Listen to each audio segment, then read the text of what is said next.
Abra sua Bíblia em Marcos, capítulo 5.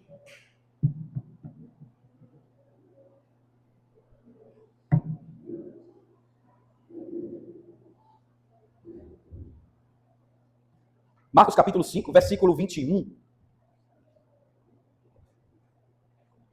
O tema da nossa pregação nessa noite é: Senhor, minha família precisa de um milagre. Amém? Amém. Senhor, minha família precisa de um milagre. Você pode repetir comigo? Senhor, minha família precisa de um milagre. Aí você sabe que sua família precisa. Aí você vai orar juntamente ou justamente de acordo com esse tema. Marcos capítulo 5, versículo 21 diz: E passando Jesus outra vez no barco para outro lado, ajuntou-se a ele uma grande multidão, e ele estava junto do mar. E eis que chegou um dos principais da sinagoga, por nome Jairo, e vendo-o, prostou-se aos seus pés, e rogava-lhe muito, dizendo: Minha filha está moribunda, rogo-te que venhas e lhe imponhas as mãos, para que sare e viva. E foi com ele, e seguiam uma grande multidão que o apertava. Versículo 35. Estando ele ainda falando, chegaram alguns dos principais da sinagoga, a quem disseram: A tua filha está morta. Para que enfadas mais o mestre? E Jesus, tendo ouvido essas palavras, disse ao principal da sinagoga: Não temas, crê somente. E não permitiu que alguém o seguisse, a não ser Pedro e Tiago e João, irmão de Tiago. E tendo chegado à casa do principal da sinagoga, viu o alvoroço e os que choravam muito e pranteavam. Verso 39. E entrando disse-lhes: Por que vos alvoroçais e chorais? A menina não está morta, mas dorme. E riram-se dele. Porém ele, tendo-os feito sair, tomou consigo o pai e a mãe da menina e os que com ele estavam, e entrou onde a menina estava deitada. E, tomando a mão da menina, disse-lhe: Talita cumi, que traduzido é: Menina, a ti te digo, levanta-te. E logo a menina se levantou e andava, pois já tinha 12 anos, e assombraram-se com grande espanto. E mandou-lhes expressamente que ninguém o soubesse, e disse-lhe que lhe dessem de comer. Amém? Senhor, minha família precisa de um milagre. Se você entendeu o que eu disse com esse tema, eu estou dizendo que a sua família tem uma necessidade. Sua família precisa de algo. E se estamos dizendo, afirmando que precisamos de um milagre, é porque é algo fora do comum que precisa acontecer. Nossas famílias têm demandas do corriqueiro, demandas do dia a dia, e o Senhor tem suprido. Como também tem demandas que fogem do comum, e aquilo que é fora do natural, nós chamamos de o sobrenatural. E você que está aqui nessa noite sabe muito bem do que a sua casa precisa. Ei, crente, talvez você esteja olhando para a grama do vizinho e está com inveja porque a grama do vizinho está verde. E pelo fato da sua grama não ser verde, a do vizinho não pode ser verde, porque a sua grama não está verde. O fato de a sua grama não estar verde não anula a realidade a do vizinho está do jeito que está.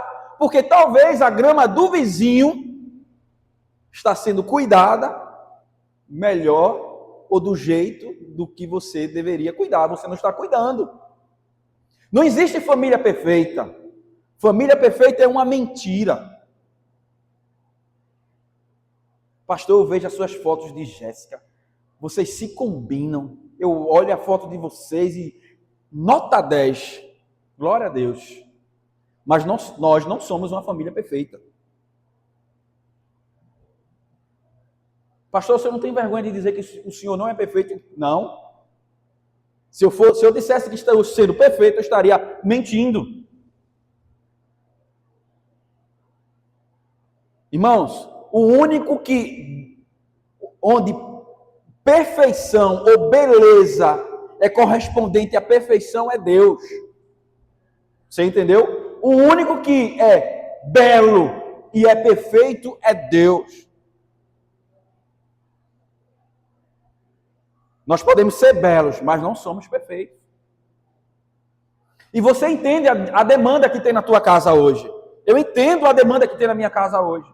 E a demanda que talvez tenha na sua casa hoje seja algo que só Deus pode fazer. Seria ruim para nós se não tivéssemos Deus para fazer.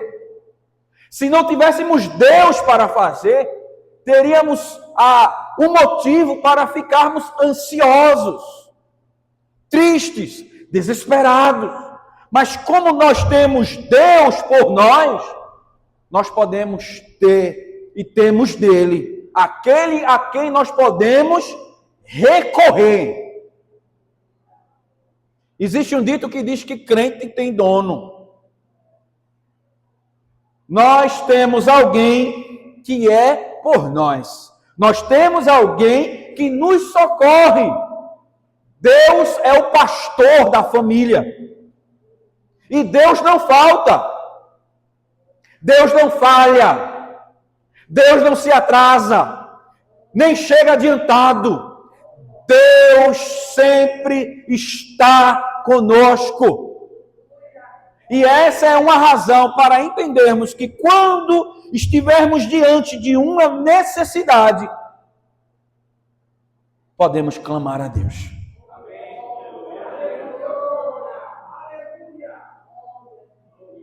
Mas nós precisamos seguir os passos que este homem, neste texto bíblico que nós lemos, por nome Jairo, seguiu. Não é comum Marcos citar nomes. Estou falando de Marcos, o evangelista, e analisando o seu escrito. Nós sabemos que o evangelho de Marcos, ele é escrito como a coletânea das pregações de Pedro. Quem cita isso é um historiador da igreja, chamado Eusébio. Ele diz que quando Pedro pregava, Marcos tomava nota do que ele estava falando. E Pedro, quando cita Marcos, grava este nome. Marcos disse, eu vou contar essa história. Marcos disse, eu vou relatar essa história deste homem que era alguém importante, a ponto de Pedro lembrar do nome dele e dizer, vou contar a história de um homem chamado Jairo.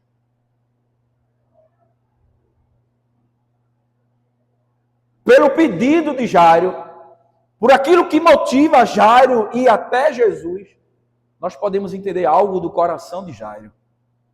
E ele não foi pedir algo por ele. Ele foi pedir algo por alguém que precisava de Jesus. Mas essa não é a única coisa que o texto bíblico mostra a respeito de Jairo. Tem informações importantes a respeito deste homem. O versículo 22 diz que ele era o quê? Um dos principais da sinagoga.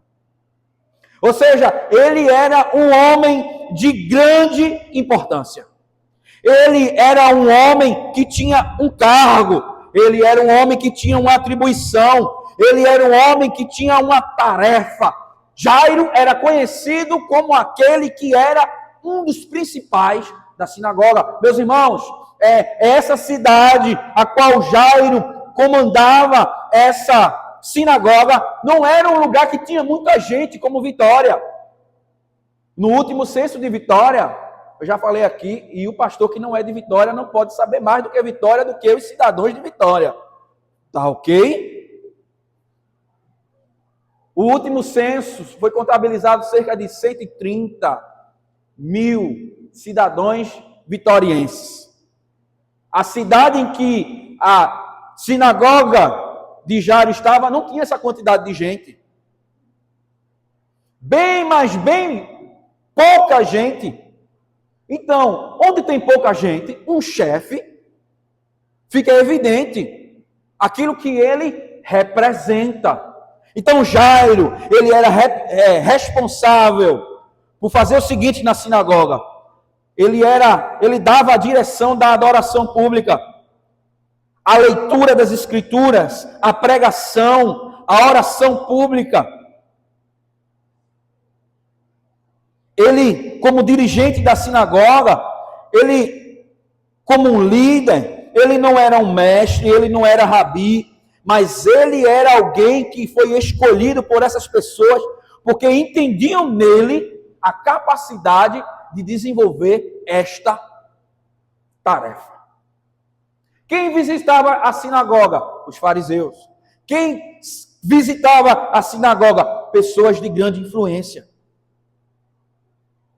Que Jairo tinha que prestar este relatório para essas pessoas. Ele era responsável por escalar quem iria pregar, mas não era qualquer pessoa que deveria pregar. Exemplo, Jesus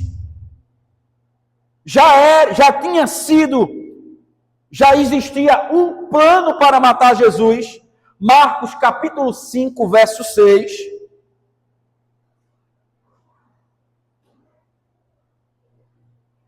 Marcos, capítulo 3, versículo 6. E tendo saído os fariseus, tomaram logo conselho com os herodianos, contra ele, procurando ver como o matariam. Jesus já tinha um X nas costas. Jesus já foi chamado alguém fora de si. Marcos, capítulo 3, verso 21. E quando os seus parentes ouviram isso, saíram para o prender, porque diziam, está fora de si. Jesus já tinha sido chamado, já tinha sido dito que ele expulsava demônio pelo poder dos próprios demônios. Marcos capítulo 3, verso 22 diz, e os escribas que tinham descido de Jerusalém diziam, tem Beelzebu, e pelo príncipe dos demônios expulsa os demônios. Então, meus irmãos, entenda agora o dilema de Jairo. Como é que ele vai declarar-se publicamente diante dos olhos daqueles que poderiam censurar, daqueles que poderiam repudiar, daqueles que poderiam anular o papel que ele estabelecia. Mas Jairo, alguém de uma reputação ilibada, Jairo, alguém de uma reputação intocável, Jairo, alguém de uma reputação que ninguém tinha nada a falar contra ele, teve algo para fazer. Mas perceba nessa noite, não era um dilema. E eu digo, depende do coração do homem para saber se seria um dilema. Como assim, pastor? E eu vou deixar claro para você. Reputação ou a filha? Status ou a filha? Status ou o seu parente? A sua performance ou alguém especial? Não existiu rivalidade, não existiu, de certa forma, ele não entra numa questão. Eu pergunto para você nessa noite que está aqui. Se fosse você, o teu status ou a vida da sua filha? O teu status ou o teu casamento? O dinheiro ou os teus filhos? O dinheiro ou a intimidade com a sua esposa? A performance ou a sua casa? Você entraria no dilema ou seria algo fácil de resolver? Jairo resolve. O texto não coloca tensão. Existia essa tensão. Será que eu vou perder a posição? Será que eu vou perder o status? Como é que vão olhar para mim? Jairo não quis saber. Quando ele ouviu que Jesus chegou, atravessou o outro lado do mar e juntou-se àquela grande multidão, ele disse: chegou o meu milagre. Chegou aquele que pode mudar as circunstâncias. Chegou aquele que pode resolver a minha história, resolver a vida da minha filha. Jairo tinha dinheiro, assim como essa mulher do fluxo de sangue tinha dinheiro. A diferença é que essa mulher passou 12 anos. Ela ia para a UPA, perto da Pitu, ia para o Hospital da Restauração, ia para o Hospital das Clínicas, e foi para todo tipo de médico. E o texto bíblico diz que ela ficou pobre.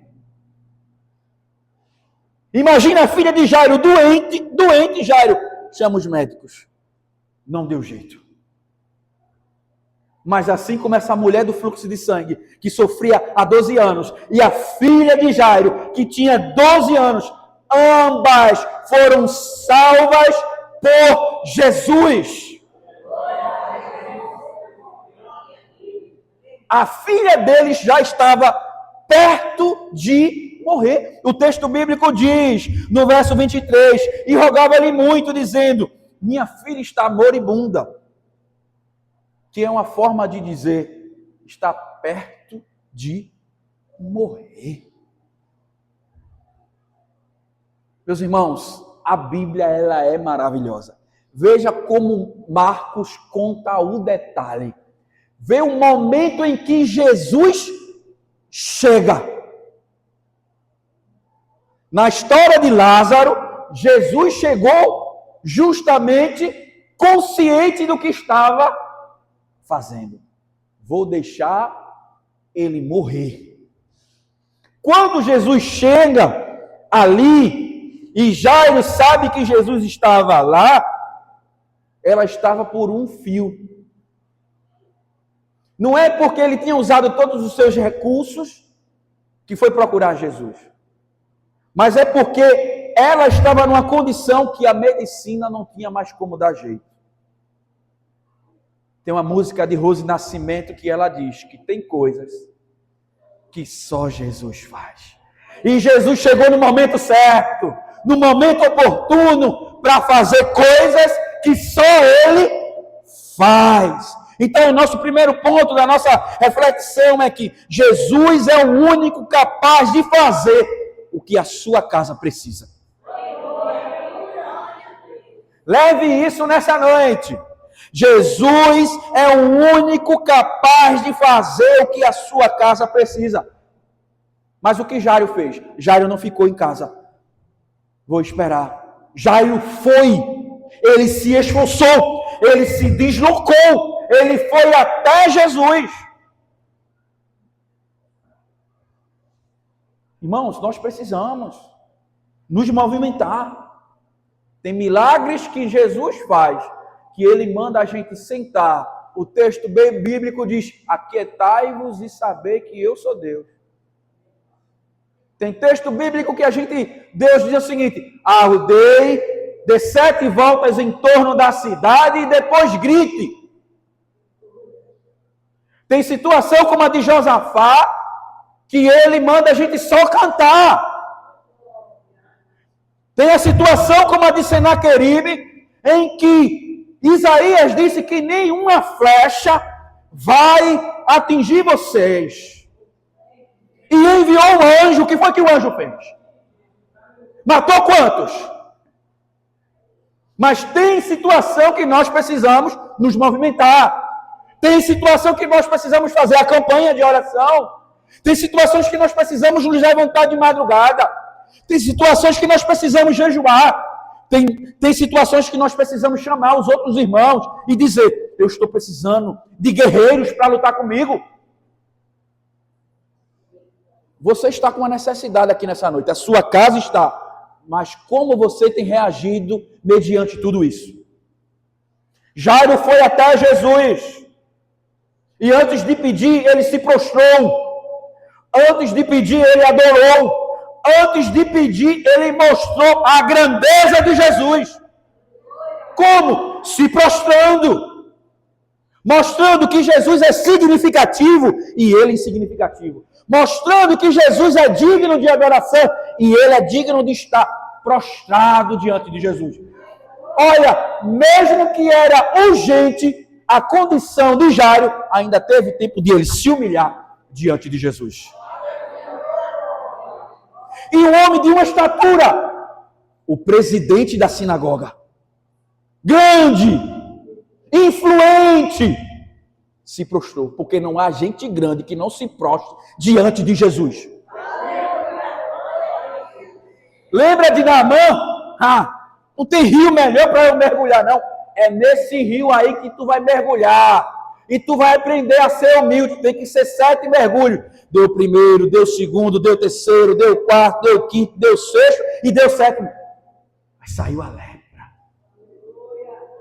Porque não há gente grande o suficiente que não tenha que se prostrar diante de Jesus. E ele entendia que Jesus era o único capaz de fazer. E ele foi até Jesus. E veja o que diz o texto bíblico no versículo 23.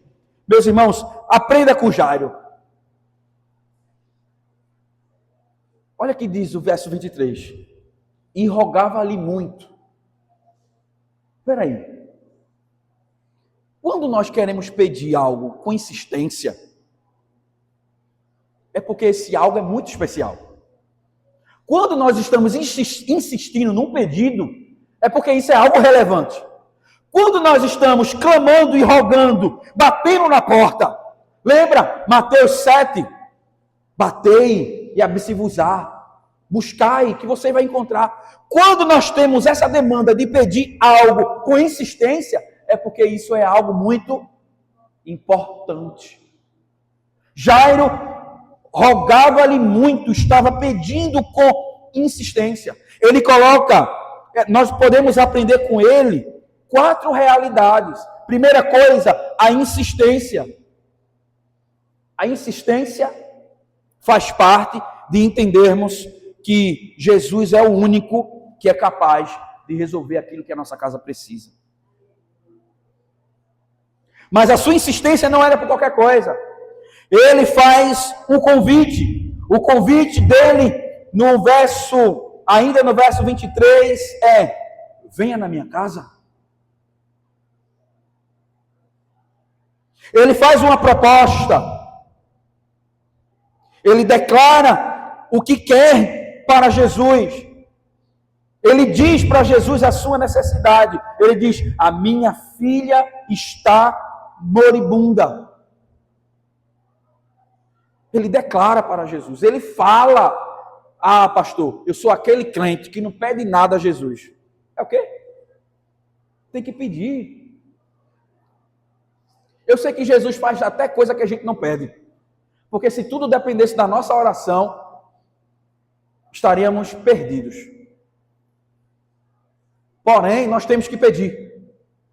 Deixe declaradamente, declare para Deus o que você precisa. Jairo disse: Senhor, estou aqui e a minha filha está quase morrendo. Venha, Senhor, na minha casa e impõe a tua mão. Ele era um homem que tinha uma fé. Às vezes, porque a medicina não é capaz de resolver, perdemos a fé. Às vezes, porque passou o tempo e não resolveu, perdemos a fé.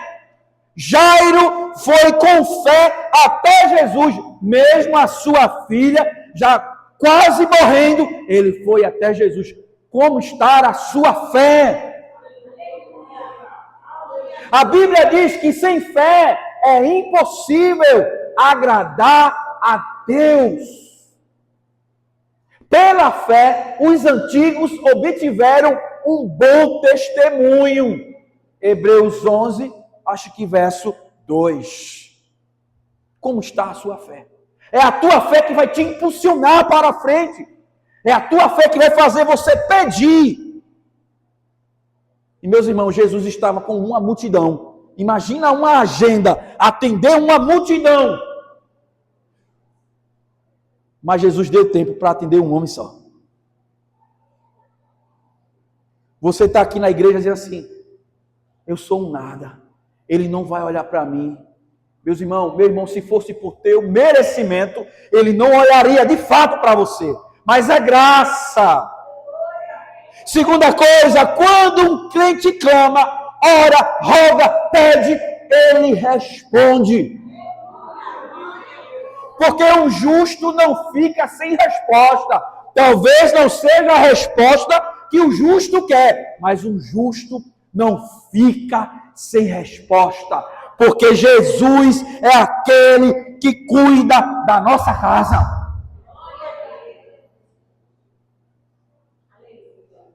A pregação é curta hoje.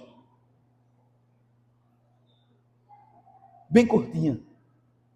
Para irmos já quase para o segundo ponto daquilo que eu estou falando. Que a suficiência de Jesus te inspire a você entender. Porque eu estou pregando hoje. E talvez hoje esteja tudo normal na tua casa. Está tudo encaixado. A grama está verdinha. Não está precisando de nada. Glória a Deus e aleluia. Mas vai chegar o momento que vai precisar. E quem vai ser você? Você vai agir como Jairo. Vai até Jesus e rogar a Ele por aquilo que a sua casa precisa. Talvez seja o seu casamento que precisa. Talvez seja os seus filhos. Talvez seja o seu emprego. Talvez seja a dureza do seu coração. Talvez, minha irmã, você está orando pelo seu marido. Talvez, minha irmã, meu irmão, você está orando pela sua esposa. Continue, permaneça. Porque Jesus vai chegar na tua casa. E vai fazer o que você tanto roga para Ele. Porque o texto bíblico diz que Jesus foi, seguiu. Ele disse, eu vou responder a tua causa e a tua necessidade. Sabe por quê, meus irmãos? É o que diz o Salmo 127. O Salmo 127 diz o seguinte, que se o Senhor não edificar a casa, em vão trabalham os que edificam. Se o Senhor não guardar a cidade, em vão vigia o sentinela. Deus está trabalhando por nós. Está tanto vigiando quanto trabalhando. E o Senhor não vira as costas quando nós precisamos dele. Então a nossa casa precisa, e Jesus está atento para responder a nossa demanda. Segunda coisa, permaneça crendo no milagre, mesmo quando tudo diz que não. Se Jesus garante, creia e não temas. Permaneça crendo no milagre, mesmo quando tudo diz que não. Se Jesus garante, creia e não temas. Tem uma pausa, não sei quanto tempo Jesus passa para atender essa mulher do fluxo de sangue. O que eu sei é que foi tempo suficiente para a filha de Jairo morrer. Imagina a impaciência de Jairo. Meu Deus, por que essa mulher se intrometeu justamente agora?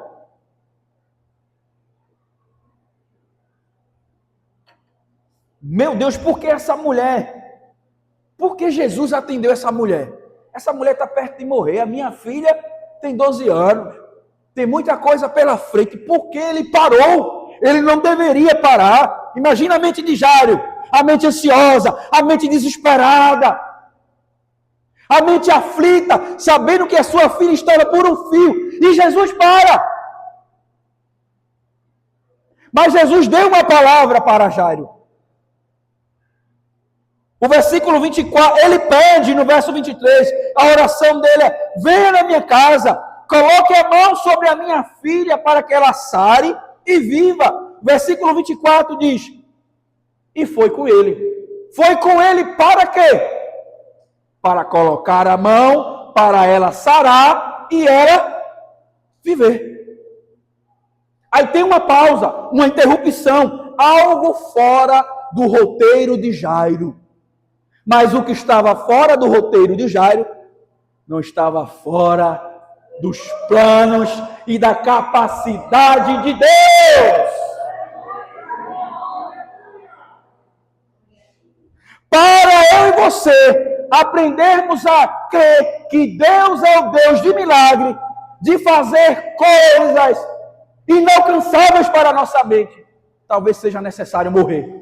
Talvez seja necessário acabar. Talvez seja necessário ficarmos privados durante um tempo. Elias, tu desse a palavra para que não chovesse, mas tu também vai ficar debaixo dessa palavra.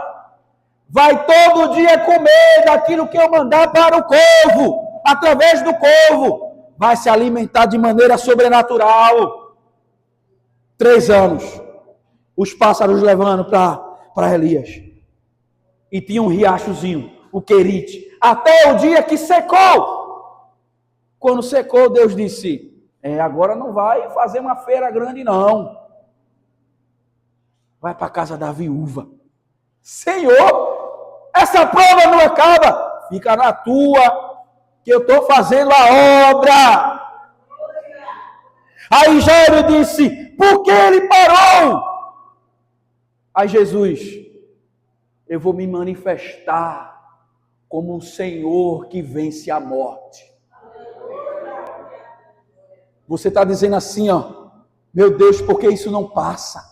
Por que não acaba? Por que essa tempestade não cessa? Por que as minhas lágrimas não param? Deus está vendo o teu coração nessa noite.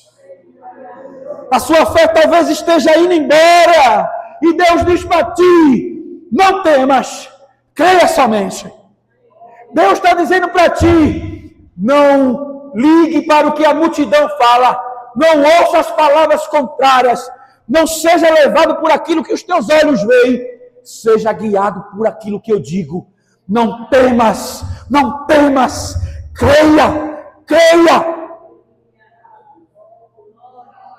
Aleluia! Glória a Deus! O caminho do milagre é um caminho estreito.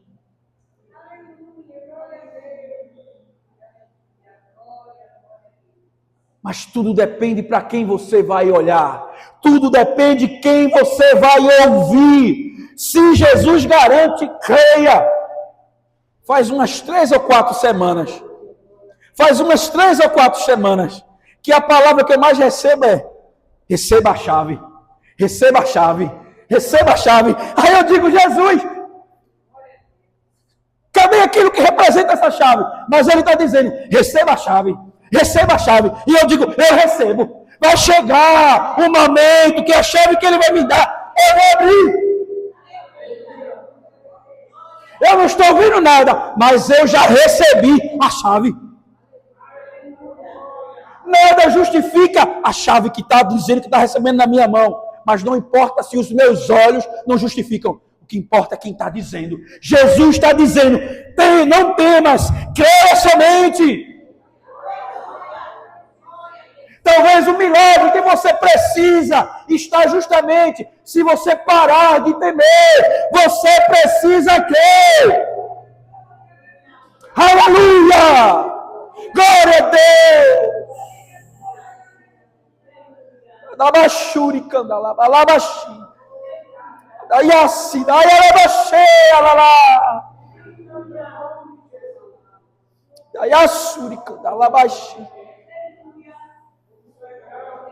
Não temas, não temas, não temas porque eu sou contigo.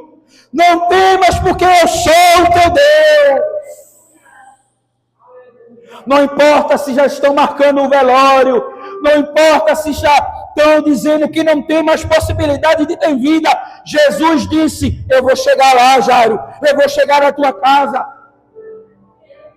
Jesus não levou em consideração o contexto, as pessoas levaram em consideração o contexto, mas para Jesus não importa o contexto. Ele é o Senhor da vida, Ele é o Senhor da história, Ele é o Deus Todo-Poderoso, porque agindo Deus, quem impedirá?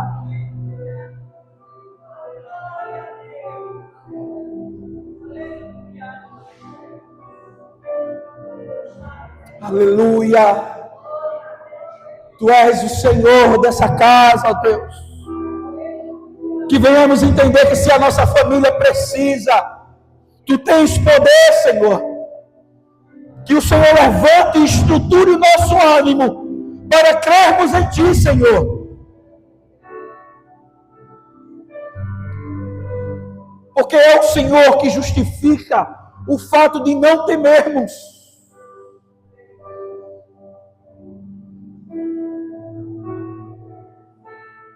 Porque a morte foi derrotada. Porque a voz do Senhor é poderosa. O Senhor da vida é aquele que reside aqui na vida de cada filho teu. Meu irmão, como é bom saber que temos em Jesus a solução para situações que estão fora do controle. Disseram: não incomodes mais ele. Mas muitas vezes, Israel, Deus usa a nossa situação para se revelar.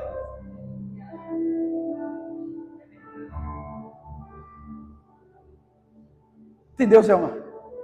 Jesus usa a nossa situação adversa para mostrar quão grande Ele é. Meus irmãos, é lindo ter um testemunho, mas dói ter um testemunho. Eu me lembro, há muito tempo atrás, numa tarde, que de repente meu filho começou a passar mal e desacordou.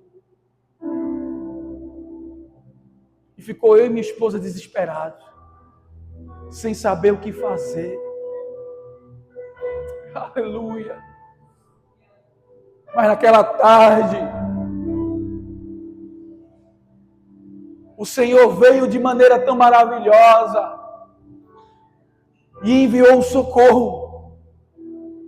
Com questão de minutos, a minha esposa estava com meu filho ali, no Otávio de Freitas, diversos médicos em cima dele, sem saber o que era.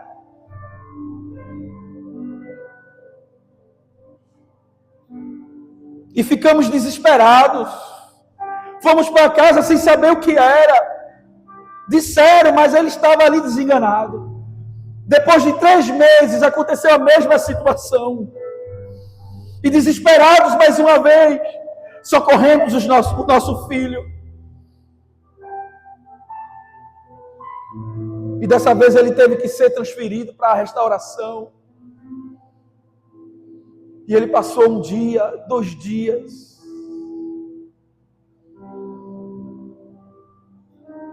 E eu me lembro que naquela tarde de uma terça-feira, Jéssica liga para mim: o nosso filho tem isso, isso e aquilo outro. E eu disse para ela: vamos crer, porque Deus faz a obra. E passamos um grande estreito na nossa vida. 3 anos de medicação, e medicações, e medicações, e medo. Será que mais uma vez isso vai voltar? E muitas questões no nosso coração. Depois de algum tempo, todos os exames de novo, Jesus, será que ele vai permanecer nessa medicação? Será que ele vai permanecer nessa condição?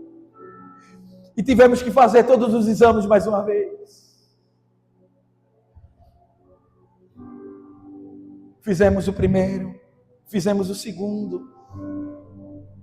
Quando fomos fazer o último e o mais importante, os médicos olharam e disseram: será que esse menino de fato tinha isso que estava dizendo que tinha? Deus fez e não deixou nenhum resquício. Ficaram de boca aberta. Depois, vamos desmamar o remédio. E aí? Será que vai voltar? Será que ele vai continuar? E aí, como será? Mas Deus disse: eu estou fazendo. E isso já faz uns 3 ou 4 anos que estamos de posse de vitória. Mas nós cremos em Jesus, porque Ele, o Senhor, que reina e que governa, Ele é o Senhor da nossa casa.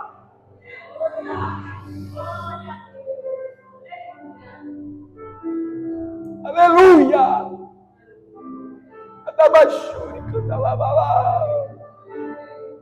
Obrigado, Deus, que a tua unção nessa noite, Senhor, quebrante os corações e as almas,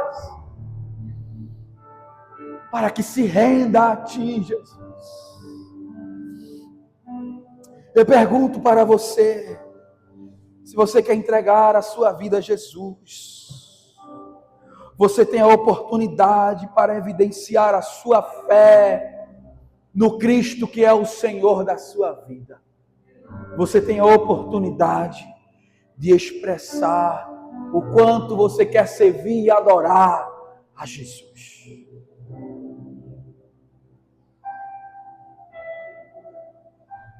Vamos ficar de pé. Que Deus te abençoe. Todos os visitantes sejam bem-vindos. Que Deus te abençoe e que enriqueça a tua alma com graça, com poder, com unção, com direção.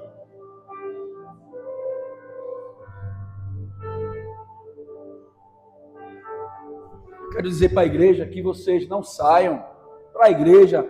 Quem veio também essa noite, nós temos aqui uma arte para fazer, uma foto com sua família, que a nossa diaconisa Karina fez aqui a arte. Não vai embora, você vai vir aqui na frente tirar uma foto, para registrarmos. É o mês da família e estamos juntos. E eu quero fazer mais uma vez o que eu fiz alguns dias atrás, para você ficar perto da sua família. Nós vamos orar como família nessa noite. A minha família está aqui, minha esposa.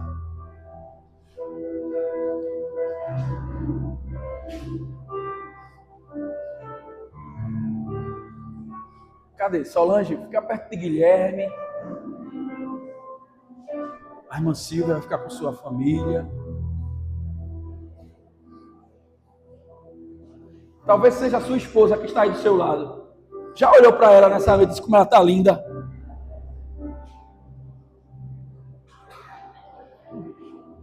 O seu filho, diga assim para ele: você não é um aperreio não, você é uma bênção.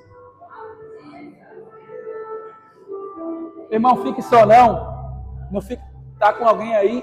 Amém. Já olhou para sua esposa, deu cheiro nela, seu filho. Cadê Maria, hein? Chama lá as crianças também. Família é projeto de Deus. Quem fica feliz quando uma família se acaba é Satanás. Sabe quem é que gosta de adultério, de violência, de falta de atenção? É o diabo. O diabo quer destruir a nossa casa.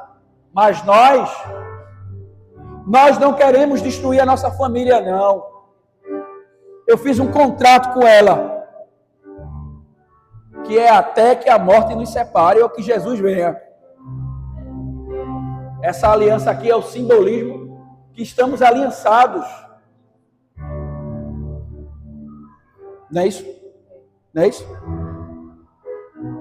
Cadê as crianças? Vamos orar? Segura a tua bênção aí, Valber. Deu cheiro nela já?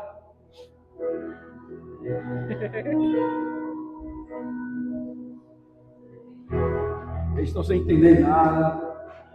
Vai ficar com a sua mamãe. Sua mamãe está lhe chamando. Vai lá ficar com ela.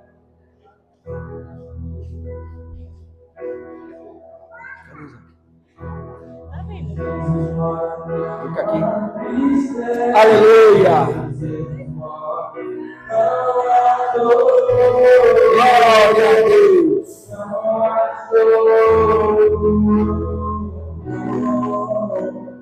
Onde Jesus orações se alegre, a gente canta todo dia. É feliz que tem Jesus. Aleluia. Os irmãos querem cantar. Quer cantar, os irmãos? Mais uma vez, vamos lá. Onde Jesus fora não há tristeza, onde Jesus fora não há dor, não há choro.